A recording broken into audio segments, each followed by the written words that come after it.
Action.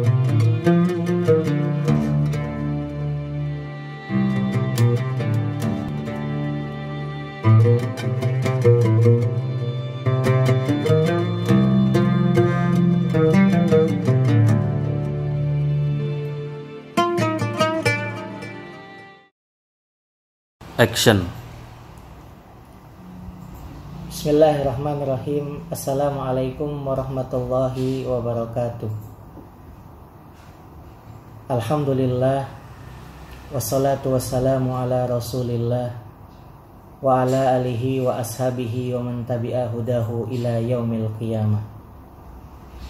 Rabbi shrah li sadri wa yassir li amri wahlul 'uqdatam min lisani yafqahu qawli wa ba'd. Wa qala Allah ta'ala fi kitabihil karim wa huwa asdaqul qailin, a'udzu billahi minasy syaithanir rajim. Bismillahirrahmanirrahim. Syahrul Ramadan alladzi unzila fihil Qur'an hudal linnasi wa bayyinatin minal huda wal furqan. Faman syahida minkumus syahra falyasum. Wa man kana minkum maridan aw ala safarin fa iddatun min ayyamin ukhra yuridullahu bikumul yusra wa la yuridu bikumul usra wa litukmilul iddata wa litukabbirullaha ala ma hadakum wa la'allakum tashkurun. Wa qala Allah ta'ala fil hadis al-qudsi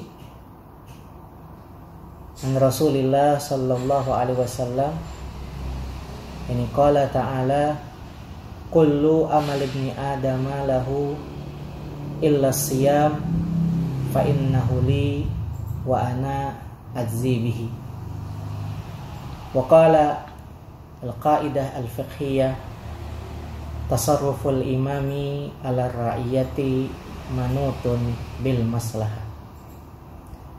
Sahabat Himami yang dirahmati Allah Subhanahu wa ta'ala, pada kesempatan kali ini di bulan suci Ramadan yang penuh keberkahan, pertama mari kita tambahkan rasa syukur kita kepada Allah Subhanahu wa ta'ala, karena berkat limpahan karunia dan nikmatnya kita masih diberi kesempatan untuk bertemu dengan bulan suci Ramadan yang memiliki fungsi salah satunya yaitu adalah menjadi madrasah penempa jiwa manusia.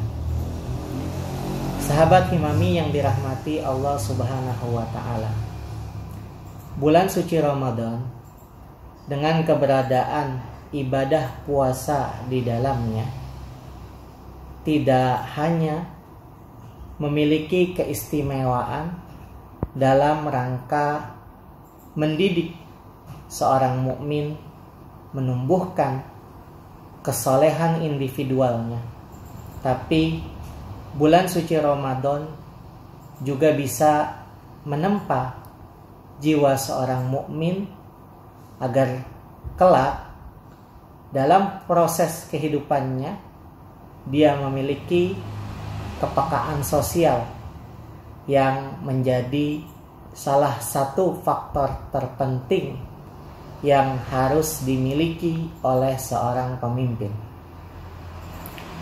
Dalam sebuah riwayat, ya, Rasulullah Shallallahu Alaihi Wasallam bersabda, di antara 7 golongan yang akan mendapatkan naungan pada hari di mana tidak ada naungan kecuali naungan Allah Subhanahu wa ta'ala, golongan yang pertama disebutkan itu adalah al-imam, yakni al-adl, atau dalam sebuah riwayat disebutkan imamun adil. Ada juga riwayat yang menyebutkan imamun adlun, yaitu pemimpin yang adil. Nah, seorang pemimpin bisa dikatakan adil ketika dia bisa meletakkan setiap kebijakannya pada tempat yang melahirkan kemaslahatan bagi komunitas rakyat atau kelompok yang dipimpinnya.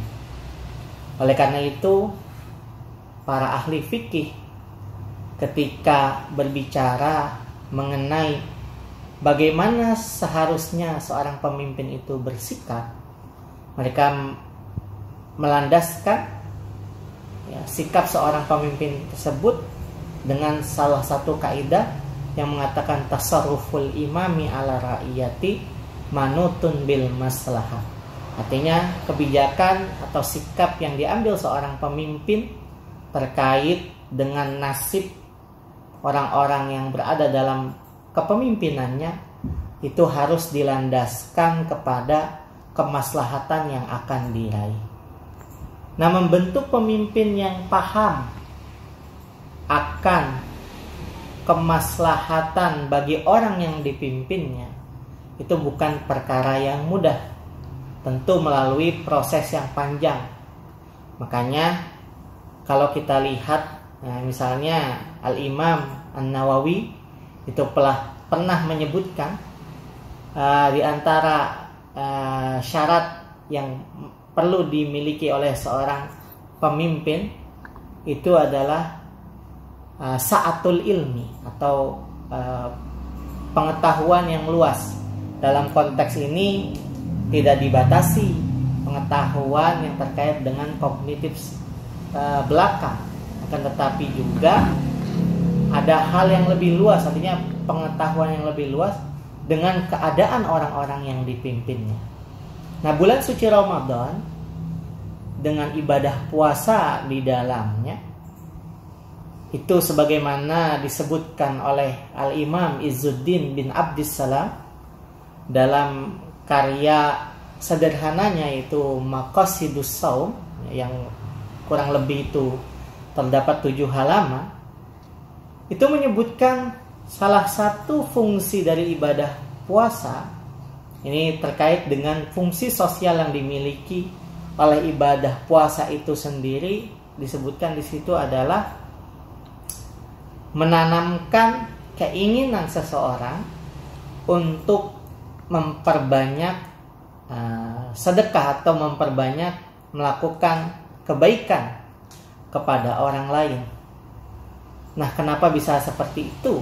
Kata Imam Izzuddin bin Abdissalam, karena ibadah puasa yang dalam bentuk formalnya, artinya ibadah puasa itu dianggap sah itu dengan menahan lapar, haus, serta menahan diri dari hal-hal yang membatalkan puasa lainnya, terutama yang menahan diri dari lapar dan haus, itu bisa menanamkan kepekaan diri seseorang kepada saudara manusia lainnya atau saudara mukmin lainnya yang kebetulan mengalami kelaparan, itu bukan hanya pada bulan puasa saja.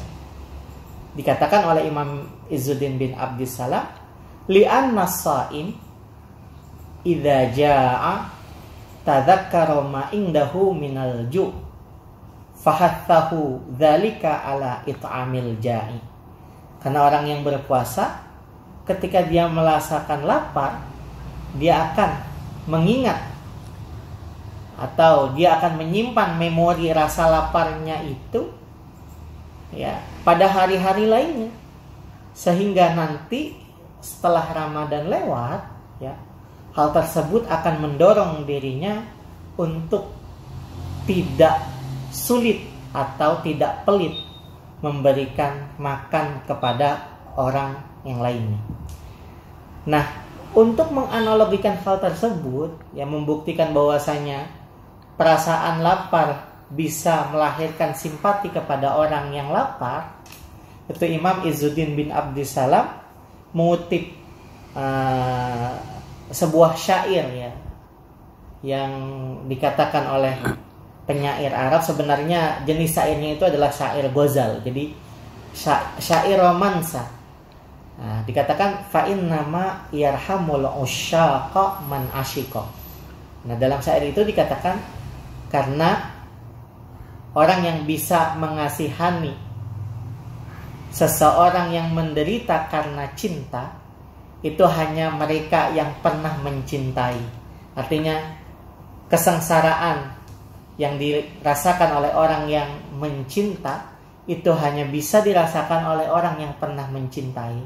Maka kesengsaraan orang yang merasakan lapar itu hanya bisa dirasakan oleh mereka yang pernah merasakan lapar. Nah,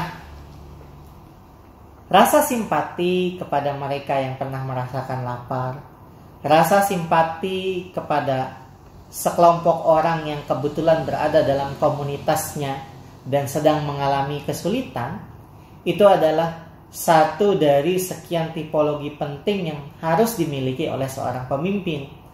Karena kalau seorang pemimpin itu tidak pernah merasakan kesulitan yang dirasakan oleh orang yang dipimpinnya, dia hanya bisa berteori belaka.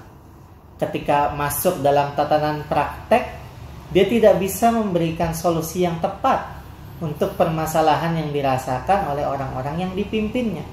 Oleh karena itu, dari segi ini, bulan suci Ramadan sebenarnya bisa menjadi madrasah penempa jiwa untuk melahirkan atau menanamkan simpati dalam diri seseorang sebagai persiapan dia kelak kalau suatu saat dia ditakdirkan untuk menjadi pemimpin dalam sebuah komunitas.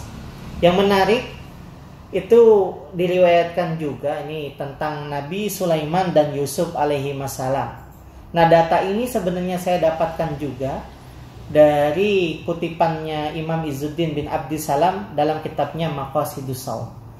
Nah, dikatakan di sini waqad balagona anna Sulaiman atau Yusuf alaihi wassalam la ya'kulu hatta ya'kula jami'ul muta'alliqina bih. Fasu'ila an dzalik faqala akhafu an ashba'a fa ansa al-ja'i'a. Nah, ini yang menarik ya. Ini dikatakan di sini Nabi Sulaiman dan Nabi Yusuf alaihi wassalam, sebagaimana kita ketahui ya, keduanya ketika itu pernah merasakan atau ditakdirkan oleh Allah Subhanahu wa taala menjadi pemimpin suatu kaum. Nah, keduanya ini itu tidak makan kecuali semua orang yang berada di dalam tanggungan keduanya itu sudah makan.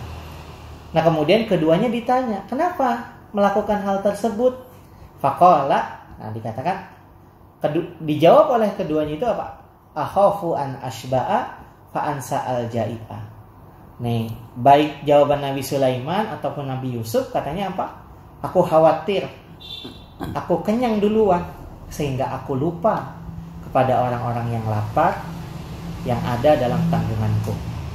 Nah, dari penyampaian singkat ini saya harap sahabat Himami bisa mengambil pelajaran ketika melaksanakan puasa itu tidak hanya menunggu waktu maghrib, tapi dalam proses menunggu waktu maghrib berbuka itu bisa merenungi juga bagaimana rasa lapar dan haus yang dirasakan, tujuannya apa kelak sahabat Himami ketika ditentukan oleh Allah Subhanahu wa taala untuk menjadi pemimpin, misalnya dalam konteks yang lebih sederhana pemimpin keluarga misalnya, nanti yang laki-laki ditentukan untuk menjadi kepala keluarga, dia akan lebih memprioritaskan orang-orang yang berada dalam tanggung jawabnya.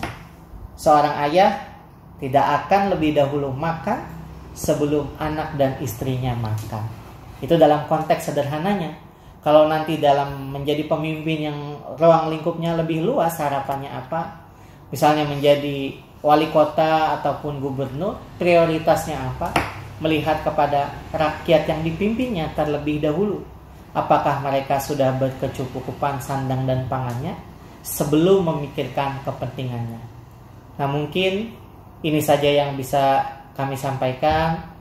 Lebih kurangnya mohon maaf dan dimaklumi.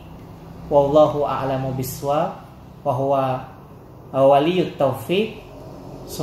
Assalamualaikum warahmatullahi wabarakatuh.